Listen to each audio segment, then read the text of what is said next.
బాధ్యతగా చూసేటువంటి వాళ్ళ మీదే ఎక్కువగా వ్యతిరేకతలు వస్తాయి, ఎక్కువగా అవమానాలు వస్తాయి, ఎక్కువ నిందలు వస్తాయి, ఎక్కువగా వారి మీద ఆటుపోటు మాటలు, అన్ని విధాలు కూడా పడాల్సిన మాటలు అన్ని కూడా వాళ్ళే పడతారు. ఎవరు వీళ్ళు? అన్ని బాధ్యతగా, అన్ని సక్రమంగా, ఏమండి, పిల్లలకి భయపడి, భర్తకి భయపడి, భార్యకి భయపడి, లేకపోతే సమాజానికి భయపడి, ఇదిగో మనం ఇలా ఉండాలి, ఇలా ప్రవర్తించాలి, ఇలా బ్రతకాలి, ఇలా చెయ్యాలి అని చెప్పి అన్ని బాధ్యతగా వ్యవహరించేటువంటి వారు, అన్ని బాధ్యతగా చూసుకునేటువంటి వారు, అన్నిటినీ కూడా ఇది నా బాధ్యత అని చెప్పేసి ఎంచి దాన్ని కొనసాగింపజేసేటువంటి వారికే ఎక్కువ వ్యతిరేకతలు, ఎక్కువ అవమానాలు వస్తాయి కదా.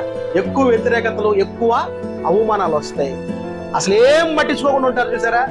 అసలు మాకు పట్టదు అన్నట్టుంటారు. వాళ్ళకి ఏమవుతుంది, వాడిని అనేవాడు ఉండడు, తిట్టేవాడు ఉండడు, వాడి వైపు చూసేవాడు ఉండడు.